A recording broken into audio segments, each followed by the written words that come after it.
पहाड़ों के दामन में वाक़े एक पुरसुकून गांव, जहां जिंदगी सादगी और सुकून से भरी हुई थी। वहां एक सीधा सादा शख्स, जमील, अपनी बीवी और 2 बच्चों के साथ रहता था। जमील की जिंदगी आम गांव वालों की तरह थी। सुबह सवेरे खेतों में जाना, दिन भर मेहनत करना और शाम को दोस्तों के साथ बैठकर गुपशप करना।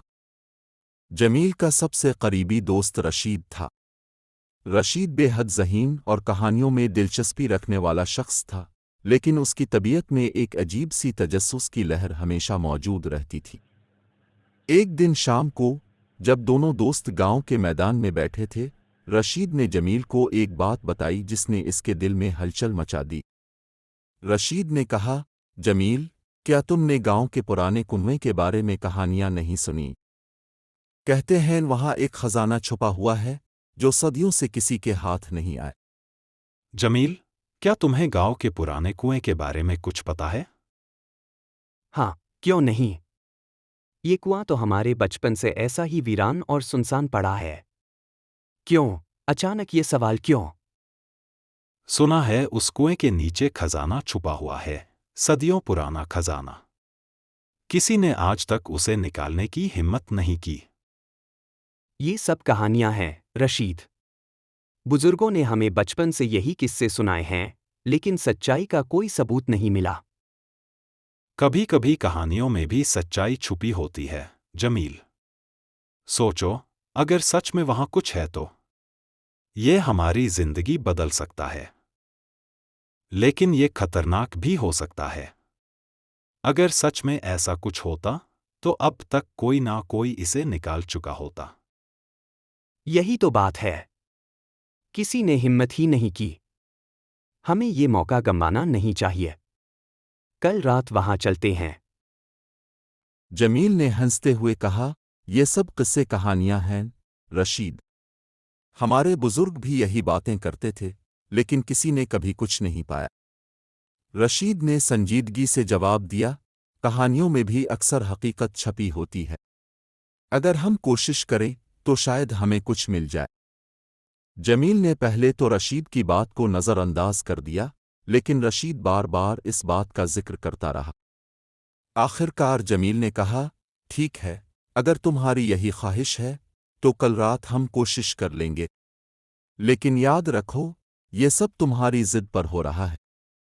अगली रात, जब गांव के सब लोग सो चुके थे, जमील और रशीद एक चिराग, चंद औजार और एक मजबूत रस्सी के साथ पुराने कुएं के पास पहुंचे।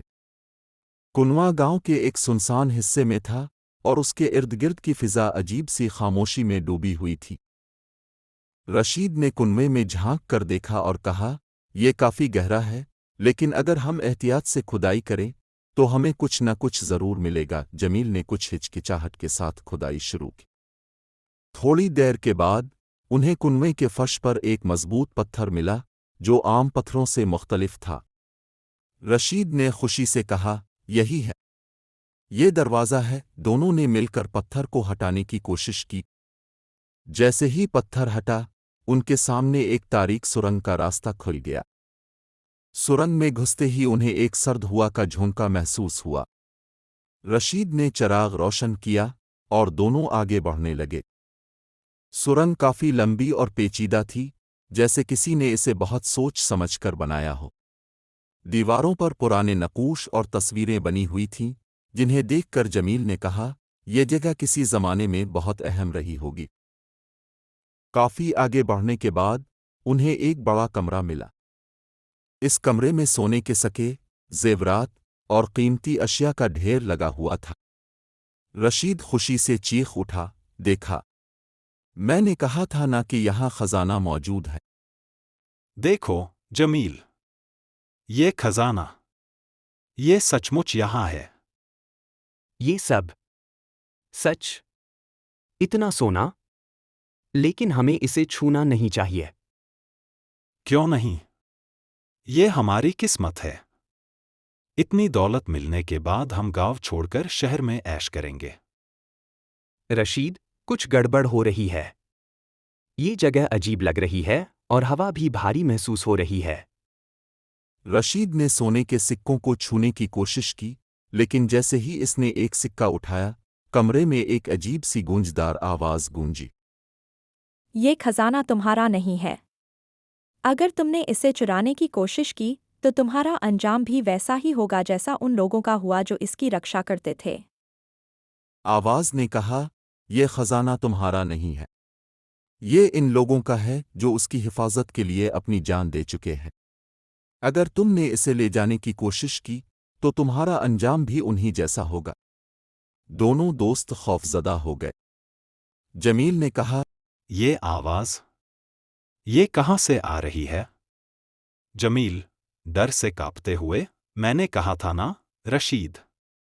हमें यहां नहीं आना चाहिए था। अब हमें यहां से फौरन निकलना होगा। मैंने पहले ही कहा था कि हमें इस जगह से दूर रहना चाहिए।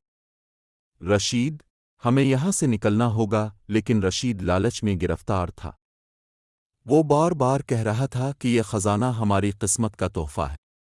अचानक कमरे का दरवाज़ा बंद हो गया और दोनों सुरंग में फंस गए। कमरे में हवा का दबाव बढ़ने लगा और चिराग भी बुझने के करीब था। जैसे ही उन्होंने खजाना वहीं छोड़ने का इरादा किया, दरवाज़ा आहिस्ता आहिस्ता खुलने लगा। दोनों भागते हुए सुरंग से बाहर निकले और कुएं से निकलकर गांव वापस पहुंचे। इस रात के बाद रशीद और जमील ने अहद किया कि वो कभी लालच के पीछे नहीं भागेंगे। उन्होंने गांव के लोगों को भी इस वाक़ये के बारे में बताया ताकि कोई और इस खतरनाक कुएं के करीब न जाए। ये वाक़या दोनों दोस्तों के लिए एक सबक बन गया कि कुछ राज हमेशा राज ही रहने चाहिए और लालच इंसान को बर्बादी के दहाने पर ले जा सकता है।